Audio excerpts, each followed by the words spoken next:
قیس قادسیہ میں پہنچے تھے کہ لشکر ابن زیاد کے ہاتھ میں گرفتار ہو گئے۔ ابن زیاد کے روبرو خط پیش کیے گئے۔ اس نے قصر عمارت سے چھت پر چڑھ کر اوپر سے گروا دیا اور قیس گرتے ہی فوت ہو گئے۔ پھر اگلی اسی طرح دے کر بھیجا، وہ بھی اسی طرح گئے۔ یہ قافلہ جب مقام سلابہ میں پہنچا تو معلوم ہوا کہ مسلم بن عقیل کوفہ میں قتل کر دیے گئے، اور اب کوئی متنفس کوفہ میں حسین رضی اللہ عنہ کا حمایتی نہیں ہے۔ اس خبر کے سننے سے تمام قافلے پر مایوسی چھا گئی اور واپسی کا ارادہ ہوا، کیونکہ کوفہ کی جانب جانے میں قوی احتمال تھا کہ جو سلوک مسلم کے ساتھ ہوا ہے وہی اس قافلے کے ساتھ ہوگا۔ یہ سن کر مسلم بن عقیل کے بیٹوں نے کہا کہ ہم کو ہرگز واپس نہیں ہونا چاہیے، اب تو ہم مسلم کا قصاص لیں گے ورنہ انہی کی طرح جان دیں گے۔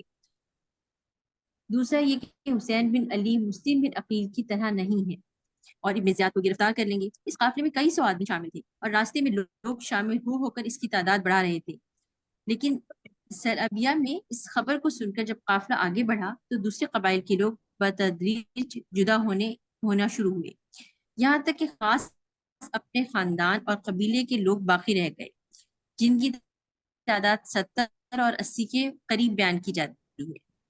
اب یہاں پر دیکھیں کہ جب ان کو بعض روایت میں 250 کے جب ان قریب کو بیان کی گئی۔ جب ان کو پتہ چلا کہ مسلم بن عقیل قتل ہو گئے ہیں وہاں پر، تو پہلے تو ان کے بیٹوں نے کہا کہ ہم نہیں واپس نہیں جائیں گے، ہم اپنے باپ کا بدلہ لے کر ہی جائیں گے یا ان کی طرح جان دے دیں گے۔ دوسری ریزن انہوں نے یہ بتائی کہ جو حسین بن علی ہے نا، وہ ایک بڑی پرسنالٹی ہیں، وہ جب کوفہ میں جائیں گے تو لوگ کیسے ان کو دھوکہ دیں گے، وہ تو ضرور ان کے ساتھ شامل ہو جائیں گے۔ تو ان دو باتوں کی وجہ سے پھر واپسی جو ہے نا انہوں نے نہیں کی، پھر وہ آگے بڑھے۔ جی چلیں اصل یہ والی بات تھی کہ ان کے بیٹے جو تھے نا، انہوں نے کہا باپ کا بدلہ چاہیے، اور انہوں نے یہ سمجھا کہ حسین ان کو دیکھ کے لوگ ذرا روب میں آ جائیں گے، روب تو میں آ یہ جائیں گے، سمجھ کیونکہ مسلم بن عقیل جو ہیں وہ اتنے فیمس نہیں تھے، حسین بن علی تو وہ ایک بڑی جی پرسنالٹی ہیں، لوگ خود ہی جمع ہو جائیں گے، لیکن ایسا نہیں ہوا۔ تو جتنے بھی لوگ تھے آپس میں لیکن جو وہاں سے چلے تھے جی وہ الگ ہونا شروع ہو وہاں گئے، منافق اب صرف بیٹھے ان تھے۔ کے اپنے کزن اور رشتہ دار ہی رہ گئے بس۔ نہیں، حادثہ کربلا۔ عبید اللہ بن زیاد نے عمر بن سعد بن ابی وقاص کو رئی کی حکومت پر نامزد کیا، یہ اور فی الحال آپ نے رئی کیوں پڑھا ہے اس کو؟ مجھے لگتا ہے آپ کہیں کلاس لیتی ہیں صبح میں تاریخ کی۔ جی جی جی بالکل سر، بہت اچھی کلاس چل رہی ہے، میں سب کو یہ لوگ آئے ہیں، رئی بہت اچھی کلاس ہے۔ پیچھے کا سینیریو سمجھ میں آ جائے گا، بیسیکلی کلاس کا اٹینڈ کرنے سے یہ فائدہ ہوگا۔ یہ رئی ہے نا، رئی نہیں ہے، رئی ہے۔ رئی جی رئی کی حکومت پر نامزد کیا اور فی الحال 4000 فوج دے کر معمور کیا کہ صحرا میں نکل کر تمام راستوں اور سڑکوں کی نگرانی کراؤ، حسین بن علی کا کھوج لگاؤ کہ وہ کس طرف سے آ رہے ہیں اور کہاں ہیں، اور 1000 آدمی ہر بن زیاد یہ لفظ ہے حر بن یزید، حر بن یزید تمیمی کے سپرد کر کے اس کو بھی گشت و گرد اور آوری پر معمور کیا۔ عمر بن سعد مقام قادسیہ میں ہو کر ہر سمت خبریں منگوانے کا انتظام کرنے لگے۔ حضرت امام حسین رضی اللہ عنہ ایک عجیب شش و پنج کے عالم میں مقام شراف تک پہنچے۔ اس سے آگے بڑھے تو ہر بن یزید تمیمی ماں اپنی 1000 فوج کے سامنے آیا، اور امام حسین نے آگے بڑھ کر حر سے کہا کہ میں تمہیں لوگوں کے بلانے سے یہاں آیا ہوں، اگر تم لوگ اپنے عہد و قرار پر قائم ہو تو میں تمہارے شہر میں داخل ہوں، نہیں تو جس طرف سے آیا ہوں اسی طرف واپس چلا جاؤں گا۔ حر نے کہا کہ ہم کو عبید اللہ بن زیاد کا حکم ہے کہ آپ کے ساتھ رہیں اور آپ کو اس کے سامنے زیر حراست لے لیں۔ امام حسین رضی اللہ عنہ نے کہا کہ یہ ذلت تو ہرگز گوارا نہیں ہو سکتی کہ ابن زیاد کے سامنے گرفتار ہو کر جائیں۔ اس کے بعد انہوں نے واپس ہونے کا ارادہ کیا تو حر نے ابن زیاد کے خوف سے واپس ہونے سے روکا اور واپسی کے راستے میں اپنی فوج لے کر کھڑا ہو گیا۔ امام حسین رضی اللہ عنہ نے وہاں سے شمال کی جانب کوچ کیا اور قادسیہ کے قریب پہنچ کر وہاں معلوم ہوا کہ عمر بن سعد ایک بڑی فوج کے ساتھ مقیم ہے۔ حر آپ کے پیچھے پیچھے تھا۔ قادسیہ کے قریب پہنچ کر امام حسین رضی اللہ عنہ وہاں سے لوٹے اور 10 میل چل کر مقام کربلا میں آ کر مقیم ہوئے۔ عمر بن سعد آپ کی خبر سن کر مع فوج روانہ ہوا اور سراغ لیتا ہوا اگلے روز کربلا پہنچ گیا۔ قریب پہنچ کر عمر بن سعد اپنی فوج سے جدا ہو کر آگے آیا اور امام حسین رضی اللہ عنہ کو آواز دے کر اپنے قریب بلایا۔ سلام علیکہ کے بعد ابن سعد نے کہا کہ بے شک آپ یزید کے مقابلے میں زیادہ مستحق خلافت ہیں، لیکن اللہ تعالیٰ کو یہ منظور نہیں کہ آپ کے خاندان میں کوئی حکومت و خلافت میں آئے۔ حضرت علی اور حضرت حسن رضی اللہ عنہما کے حالات آپ کے سامنے گزر چکے ہیں، اگر آپ اس سلطنت و حکومت کے خیال کو چھوڑ دیں تو بڑی آسانی سے آزاد ہو سکتے ہیں، نہیں تو پھر آپ کی جان کا خطرہ ہے اور ہم لوگ آپ کی گرفتاری پر مامور ہیں۔ حضرت امام حسین رضی اللہ عنہ نے فرمایا کہ میں اس وقت 3 باتیں پیش کرتا ہوں، تم ان 3 میں سے جس کو چاہو میرے لیے منظور کر لو۔ اول تو یہ کہ جس طرف سے میں آ رہا ہوں اسی طرف مجھے واپس جانے دو تاکہ میں مکہ مکرمہ میں پہنچ کر عبادت الہی میں مصروف رہوں۔ دوم یہ کہ مجھ کو کسی سرحد کی طرف نکال دو، وہاں کفار کے ساتھ لڑتا ہوا شہید ہو جاؤں۔ سوم یہ کہ تم میرے راستے سے ہٹ جاؤ اور مجھ کو سیدھا یزید کے پاس دمشق کی جانب جانے دو، اور میرے پیچھے پیچھے اپنے اطمینان کی غرض سے تم بھی چل سکتے ہو۔ میں یزید کے پاس جا کر براہ راست اس سے اپنا معاملہ اسی طرح طے کر لوں گا جیسا کہ میرے بڑے بھائی امام حسن رضی اللہ عنہ نے امیر معاویہ رضی اللہ عنہ سے طے کیا تھا۔ عمر بن سعد یہ سن کر بہت خوش ہوا اور کہا کہ میں بطور خود کوئی پختہ جو اب آپ کو اس معاملے میں ان باتوں کا جواب آپ کو اس معاملے میں ان باتوں کے متعلق نہیں دے سکتا۔ میں ابھی عبید اللہ بن زیاد کو اطلاع دیتا ہوں کہ یقین ہے کہ وہ ضرور ان میں سے کسی ایک بات کو منظور کر لے گا۔ عمر بن سعد بھی اسی میدان میں خیمہ زن ہو گیا اور ابن زیاد کو یہ تمام کیفیت لکھ بھیجی۔ 2 محرم سن 61 ہجری کو کربلا میں عمر بن سعد امام حسین رضی اللہ عنہ کے پہنچنے سے اگلے دن جا کر مقیم ہوا تھا، اور اس نے کہا کہ امام حسین نے وہ بات پیش کی ہے جس سے فتنے کا دروازہ بالکل بند ہو جائے گا اور وہ یزید کے پاس جا کر بیعت کر لیں گے، تو پھر کوئی خطرہ باقی نہ رہے گا۔ لیکن شمر ذی الجوش اس وقت اس کے پاس موجود تھا۔ اس نے کہا کہ اے امیر، اس وقت تجھ کو موقع حاصل ہے کہ تو امام حسین کو بلا تکلف قتل کر دے، تجھ پر کوئی الزام عائد نہ ہوگا، لیکن اگر امام حسین یزید کے پاس چلے گئے تو پھر ان کے مقابلے میں تیری کوئی عزت و قدر باقی نہ رہے گی اور وہ تجھ سے زیادہ مرتبہ حاصل کر لیں گے۔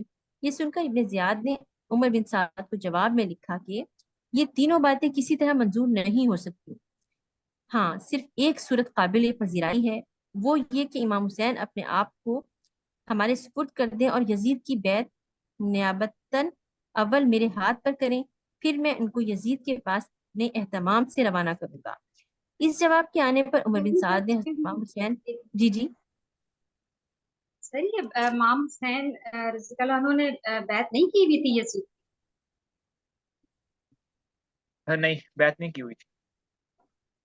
اچھا، اور یہ لیٹر جو امام حسین رضی اللہ عنہ نے جواب دیا اپنے بھائی کا بتایا، تو اس کا مطلب تو یہ کہ وہ صرف بات کرنا چاہ رہے تھے یزید سے، جی وہ اگر ڈائلوگ لوگ کرنا چاہتے ساتھ تھے نا۔ نہیں دیتے اگر لوگ ہاں ساتھ نہیں دیتے تو پھر میں صرف بات کروں گا اس سے، اتنا یہ تھا نا پھر ان کا جی پوائنٹ۔ جی جی جی میرا ایک کوشچن ہے، لیکن جی سر جی امام حسن رضی اللہ عنہ نے خود کہا تھا کہ اب ہمارے مطلب اہل بیت سے خلافت ختم ہو چکی ہوئی ہے، ایسا کہا تھا نا انہوں نے مطلب وہ جب انہوں نے چھوڑی تھی اس کے بعد ہاں چھوڑی کہ اس اب لیے ہمارے چھوڑی خاندان تھی، میں کبھی نہیں آئے گی۔ ایسے نہیں کہا تھا حضرت، جب ان کی آپس میں حضرت امیر معاویہ سے صلح ہوئی تھی تو امیر معاویہ نے ان سے کہا تھا کہ ابھی جو خلافت ہے آپ میرے لیے چھوڑ دیں اور میرے بعد جو خلافت ہے نا وہ آپ لے لیں۔ اور یہ یزید کی حکومت کے کتنے سال بعد امام حسین اس طرح نکلے تھے؟ یہ اس میں فل مینشن ہے ہسٹری میں؟ ابھی نہیں، یہ پیچھے پڑھنا پڑے گا، جب یزید نے خلافت سنبھالی تھی یہ سارا انٹروڈکشن وہاں پر آئے گا۔ ٹھیک ہے۔ ہم اس لیے وہ کچھ چیزیں سمجھ میں نہیں آ رہی ہوں گی کیونکہ ہم نا صرف اسی پر فوکس کر رہے ہیں، پیچھے سے سارا سینیریو بیک گراؤنڈ جو ہے نا وہ بہت لمبا ہے، اس کو سمجھنے میں ٹائم لگے گا، تو وہ آپ خود پڑھ لیجیے گا سر اسی میرا کتاب کوشچن سے ہے، بات۔ جی جی ہم جی پوچھتے ہیں کہ جب حضرت امام حسین صلی اللہ علیہ وسلم نے یہ کہا تھا کہ مجھے واپس جانے دیں، میں عبادت وغیرہ جا کے مدینہ میں کروں گا، تو ان کو واپس کیوں نہیں جانے دیا؟ یہ تو یہ ساری کی ساری غلطی جو ہے نا وہ عبید اللہ بن زیاد کی ہے۔ اس نے کہا کہ اگر میں واپس جانے دوں گا تو اس میں میری بے عزتی ہوگی نا وہ یزید کے پاس۔ ٹھیک ہے، وہ اپنے نمبر بنانے کے لیے بس ہاں ان کو لے کے جانا چاہتا تھا۔ ہاں بھائی۔ صحیح۔